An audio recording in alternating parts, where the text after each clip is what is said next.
Hi everybody, this is Agnes from Sediment, and today I wanted to challenge one of the biggest assumptions in the wine world, that certain wines are not meant for aging. We will taste aged wine styles that are usually more celebrated for their youthfulness and see what time has really done to them.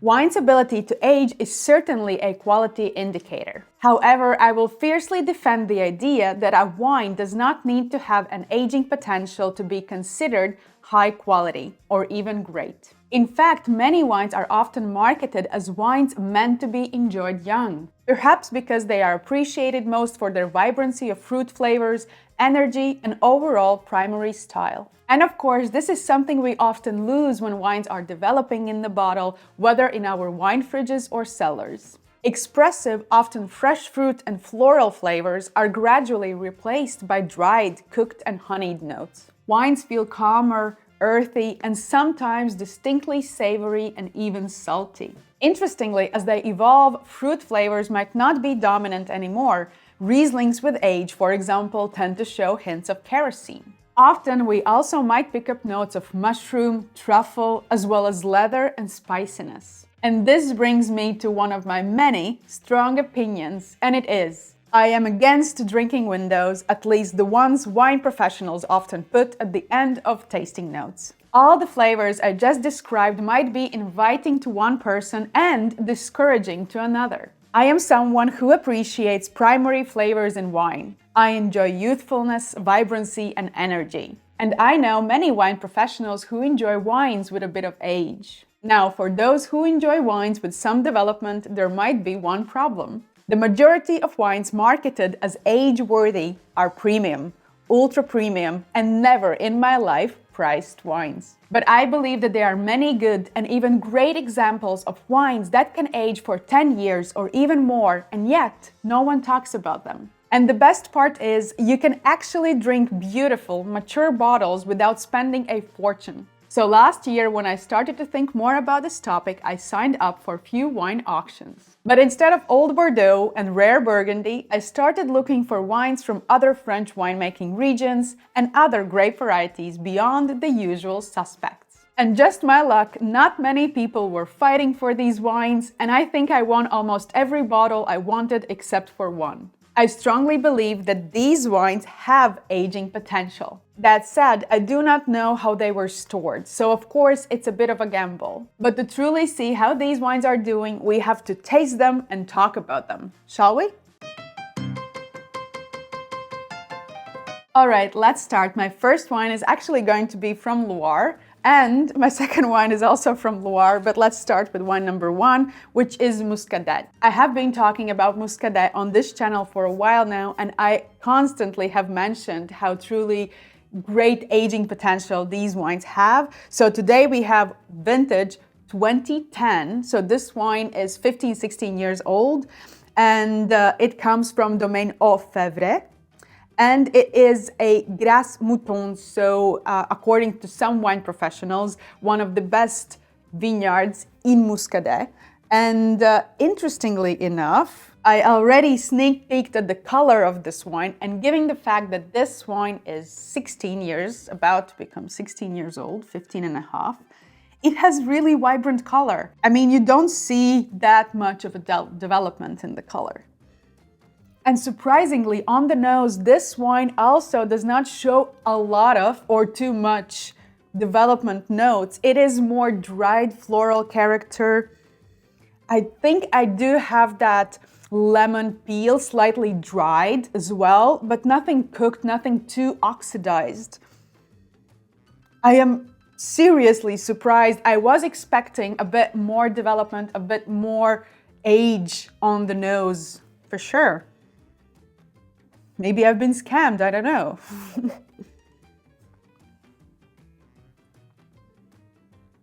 Of course, we do not expect from Muscadet. The grape variety behind these wines is Mellot. We don't expect that really fragrant and intense aroma profile. It is not an aromatic grape variety. So what you usually feel is rather restrained, citrus fruit and floral characters. And this is exactly what we have here.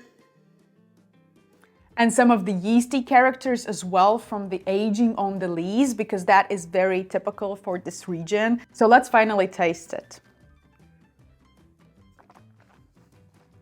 All right, I feel like I have misled you because we talked about these development flavors that maybe some people would enjoy and like more than the, freshness and energy and primary fruit characters. But this wine is really not showing its age. It is developing really, really slowly. On the palate, it is filled with energy. It is filled with vibrancy. The acidity is elevated, crisp and bright, and we do have that nerviness, on the body as well, and from the fruit as well. It is not that calmed down, I guess. So I would say that this wine has quite a lot of energy, and despite its impressive age, which is 15 and a half years, and despite its really affordable price point, I think I bought it below 30 euros. It's like 25 something, or maybe even lower.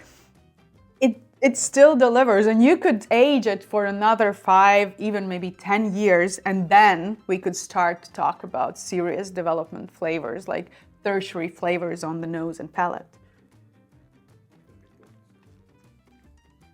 This wine is finely boned, really precise and energetic, and I will give this wine 92 points. Let's move to wine number 2, which is from the opposite side of the Loire Valley. We are right now in Sancerre. We are with one of the top producers within Sancerre region, and that is, of course, Alphonse Mellot. And this wine is much older. This wine is 25 and a half years old. So this is vintage 2000. It is one of the top labels from Alphonse Mellot. It is Edmond. And I specifically included this wine in this tasting. I was looking for Sauvignon Blanc. We've been told that Sauvignon Blanc is this perfect grape variety for early consumption. It offers this really bright fruit flavors, citrus fruit, everything green, freshly cut grass, asparagus, stuff like that. And I think we oftentimes forget that this grape variety is one of the greatest grape varieties of the world. And it actually, and especially in the right hands, can be made into wines that age beautifully. And there are some wine professionals who speak really loudly about it. And yet, we usually consume our Sauvignon Blanc from Sancerre, from Pouilly-Fumé, really early. And of course, they do deliver that early appeal, but let's taste this wine. This is 25 years old Sauvignon Blanc. And yes, this wine shows much deeper color. So we are talking about some, lemon and straw color. It is not brown yet, there is really no brown hint. So it's definitely not too oxidized in no way. But let's talk with this wine and see what's what. Viņš nav korķēts. Ir, es jau tev neko neteicu, nu toreiz lūdzu, lai es tev nesaku.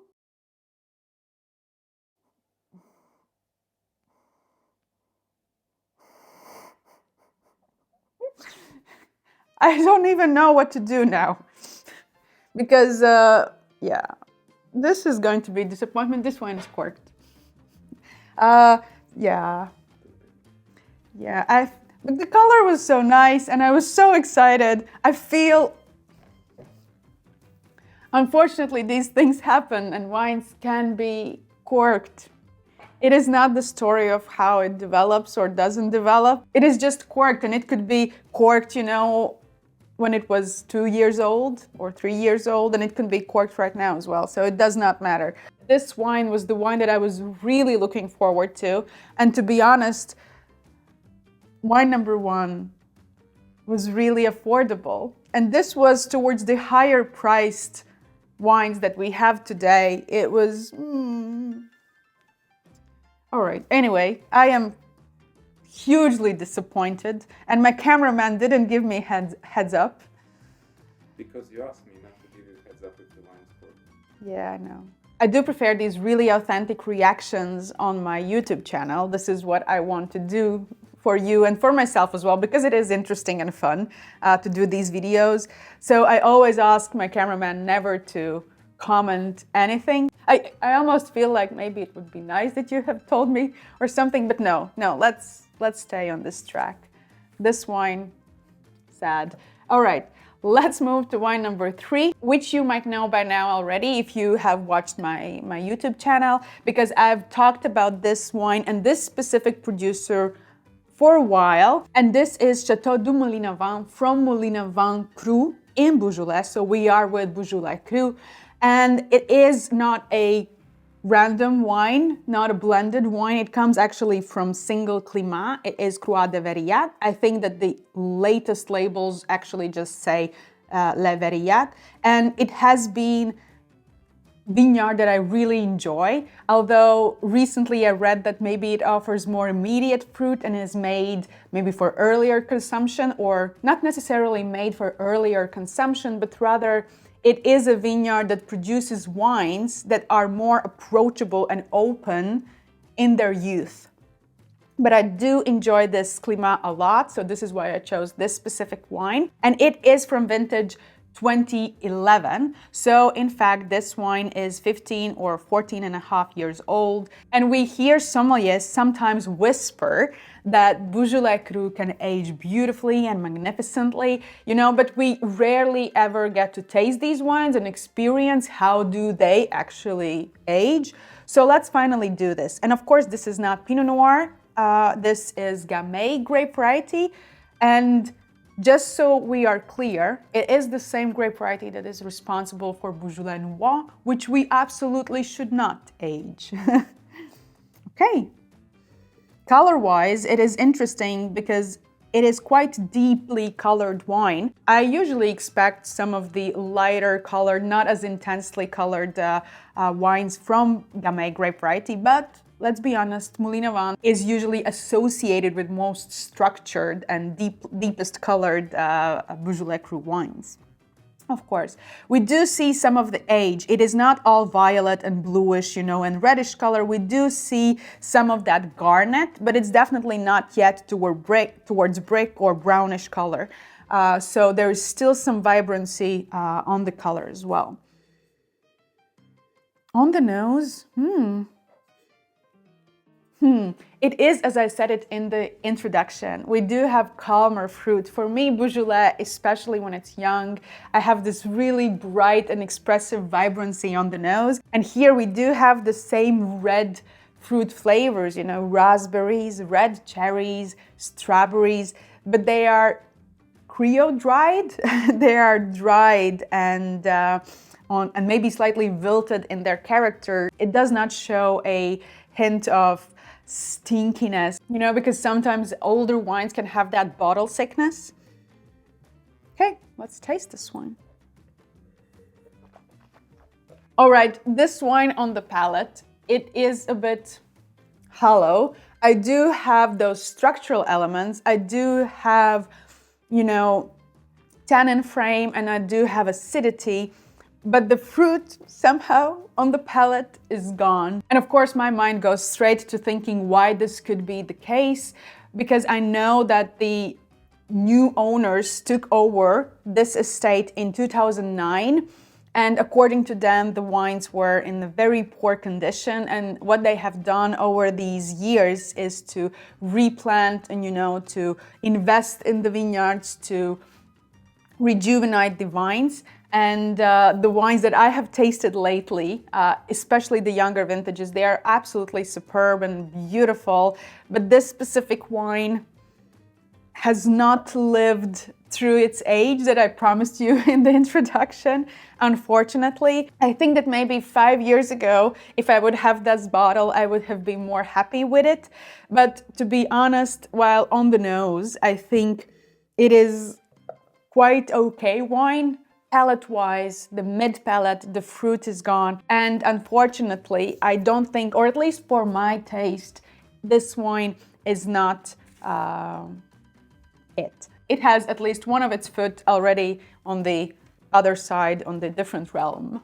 Let's move to wine number 4, which could be two things. Slightly cheating from my side, and slightly not knowing what I ordered from my side, and I will talk about it.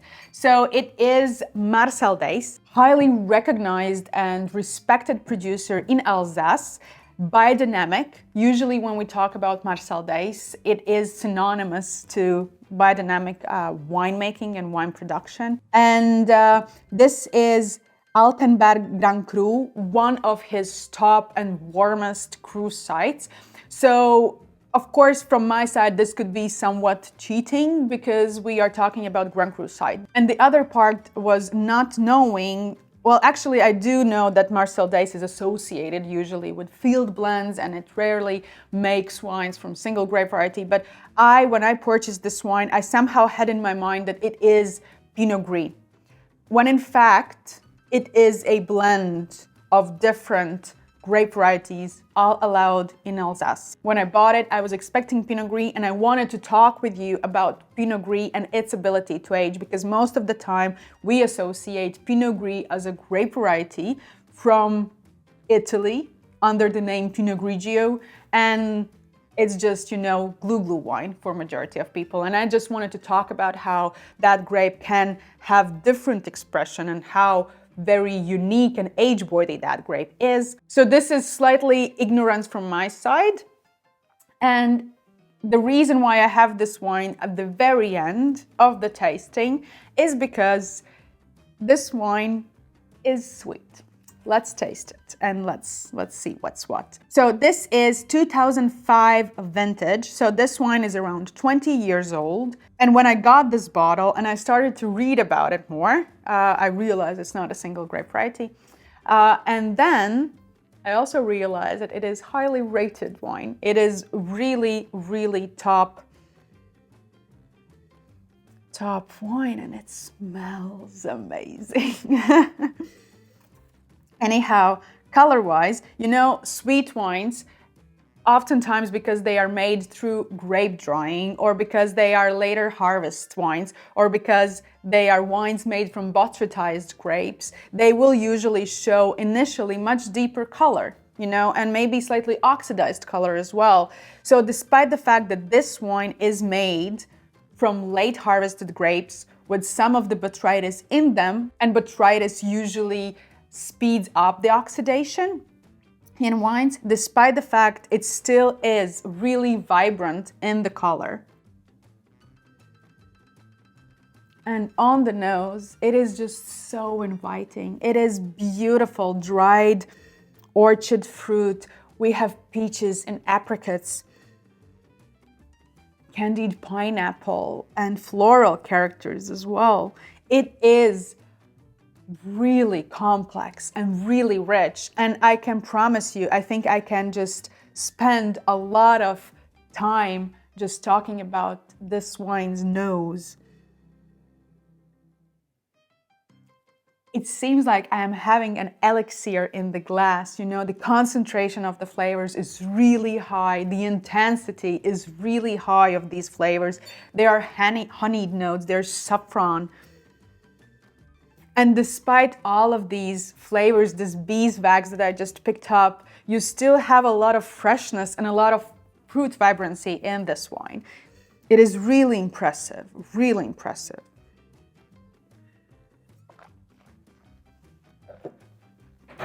This wine is beauty on the palate as well.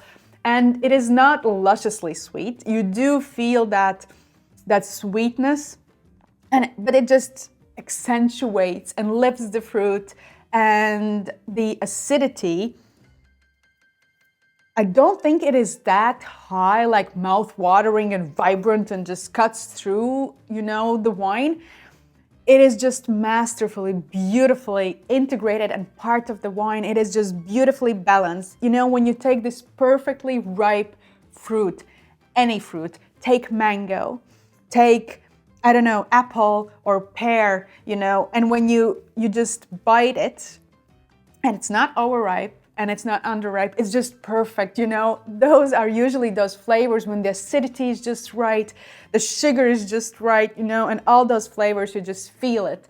And this wine, it has that beautiful balance between the sweetness and the acidity and the body and the fruit. And I think if we are talking about the drinking windows that I told you I'm not a fan of, and I think this wine just for me is at its perfect drinking moment. I am enjoying it right now a lot. I think it's magnificent.